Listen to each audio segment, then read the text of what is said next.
Okay, so you guys just seen the first part of Haunted Hotels. I'm gonna go ahead and play the next episode of Haunted Hotels Part 2 right now. And I'm gonna go ahead and upload this video and my first video that I did after this, okay? So without further ado, Haunted Hotels Part 2. Here we go, folks.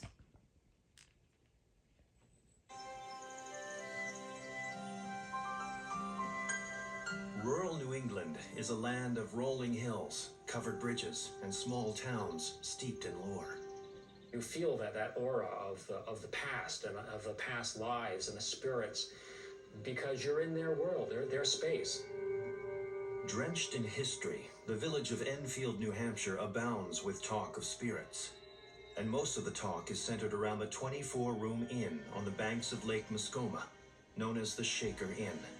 Locals say that behind its imposing granite walls, phantoms of a lost society walk the night. Our guests comment they heard a door close in the middle of the night, or they heard somebody walking down the hallway. I have to tell them there was nobody on that floor. You were the only guest, and I don't know what the sound was. Perhaps it was the restless wind, or perhaps a visitor from another realm. There was one life that ended very suddenly and very tragically. Probably that spirit is part of what makes up the feeling in this building. The Shakers came to America from England in the late 1700s in search of religious freedom. And in 1837, they conceived what they called the Great Stone Dwelling, as a manifestation of heaven on earth. Many members of this devout community spent their lives within the 6-story structure. This building incorporates their dining, cooking, working, sleeping, worshiping. Everything came together under this one roof. It's a concrete symbol of their communal and spiritual existence here.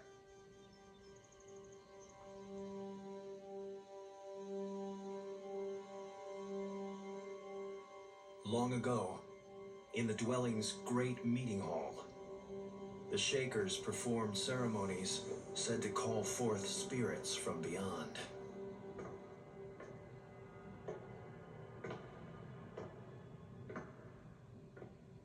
The Shakers believe very much in spirits, and that feeling still permeates this whole building. Today, the Great Stone Dwelling is called the Shaker Inn. And while the Shakers no longer live here, perhaps their spirits still do. One particular apparition is thought to linger, his gaunt and ominous form forever wandering. His name in life was Caleb Dyer. Caleb Dyer was a very astute businessman, and he helped form numerous mills. As a rule, the Shakers kept to themselves. Caleb was the only member of the community permitted to interact with what they called the world's people.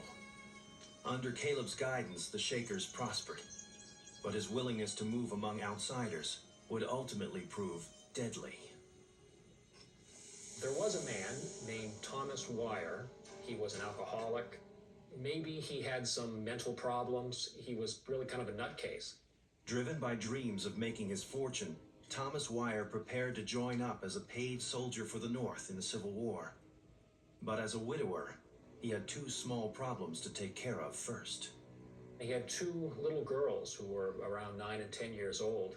And so he brought those kids to Caleb Dyer, to the village, and said, I want to leave my kids with you because I know you'll look after them well. Thomas Wire marched off to war, and his daughters joined the Shaker community where they were happy. But their good fortune would only last for half a year. Where are my daughters? What are you doing here? I'm here for my daughters. In 1863, Thomas returned from the South and demanded his daughters back. Caleb didn't think he was suitable or fit as a parent and refused. Thomas Wire was drunk, and he was armed. He said, I want my girls. And Caleb Dyer said, no, we're protecting them. You're not going to have them. And Thomas Wire pulled that pistol out and he shot Caleb Dyer.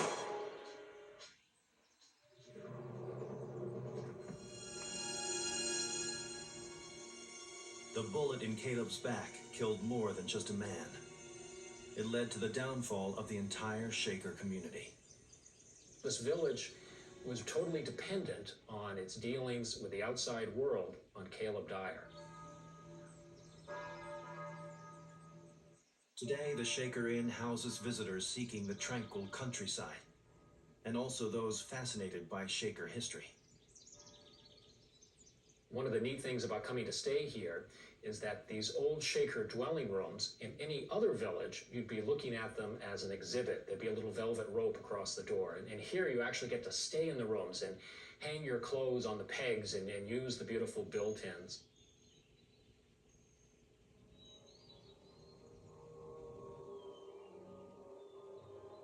But as visitors are frequently cautioned, they might be sharing authentic Shaker furniture with authentic Shaker ghosts. There are those who believe that only Caleb's bones rest in the old cemetery. They say his spirit has never left the somber halls of this massive granite building. I've been at this inn for 4 years now, and really from day one, I began to hear stories about some of the ghosts or some of the feelings in here. When you walk through this building, you can feel the spirits. According to many tales, Shaker Inn is full of noises and incidents that just can't be explained. My chambermaids tell me that up on the 4th floor in room 15, there's a rocking chair that often is just rocking by itself. And there is no wind coming through the building. There will be no guests in the house.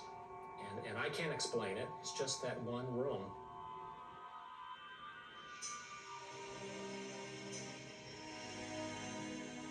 But there are other stories.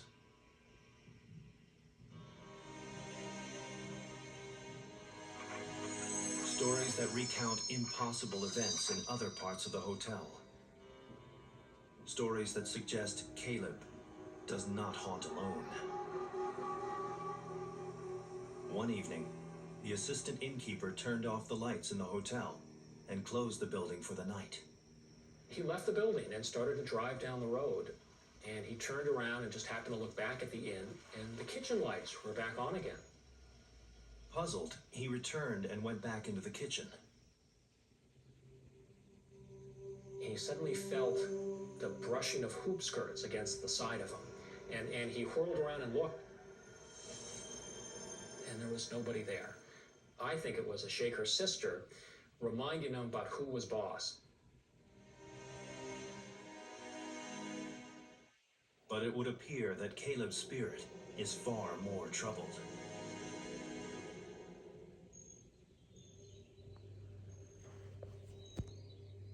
One day, a friend of the innkeeper decided to explore the upper floors of the inn. Now, the 5th and 6th floors, we don't use in this building. They really haven't been touched in 100 years, so everything is the same as back in Caleb Dyer's day. The friend wandered through the long abandoned rooms. Then, on the way down the stairs, he met a young couple on the way up. And my friend turned to them and said, watch out for the hand railing because it's creaky. He looked at this angry red face and he said those eyes, those milky eyes, just kept drawing him in. And at that point he had to leave the building. Shortly after, a portrait was discovered that matched the face seen in the stairwell. The portrait was of Caleb Dyer.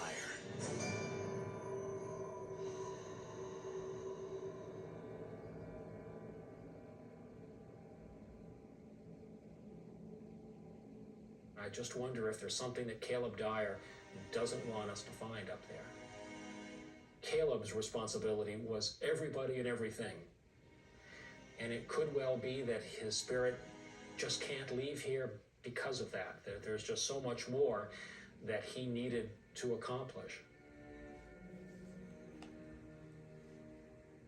Unfinished business. Ain't that always the way with ghosts? Especially when it's a former model still ready for a close-up. If there's a photo shoot happening, I'm sure she's coming out for it. I'm sure she wouldn't miss it. While other spooky specters stay on to torture the living, in this next story, I'd have to agree, the guy deserved it. Hold on tight.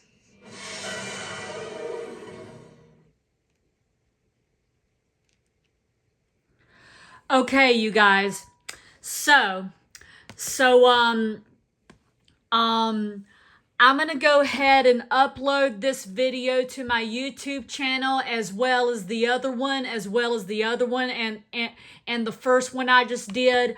But going back to looking at that, the stories of the ghost and the stories of the people that lived and died long ago tell about the history. In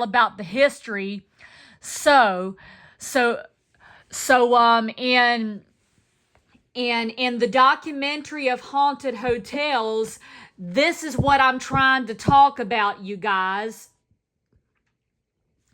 This is what I'm trying to talk about and tell you guys about. And this is why, and this is what I want Ghost Train to do. I want Ghost Train to do this. I want Ghost Train to do the same thing. I want the stories as you saw all the people as you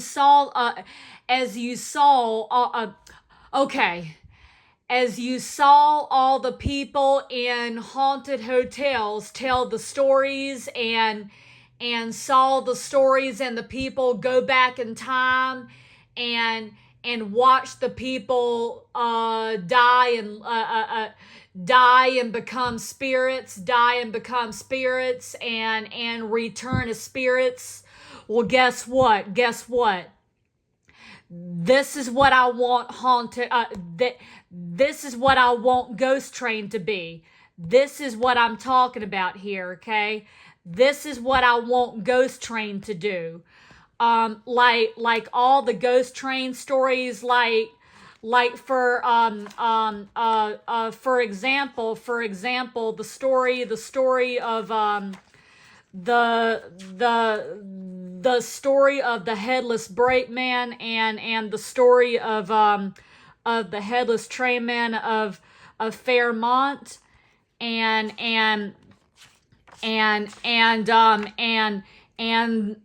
the story of the Boston Bridge ghost train and the story of the story of the Vander Ghost Light and the Hookerman and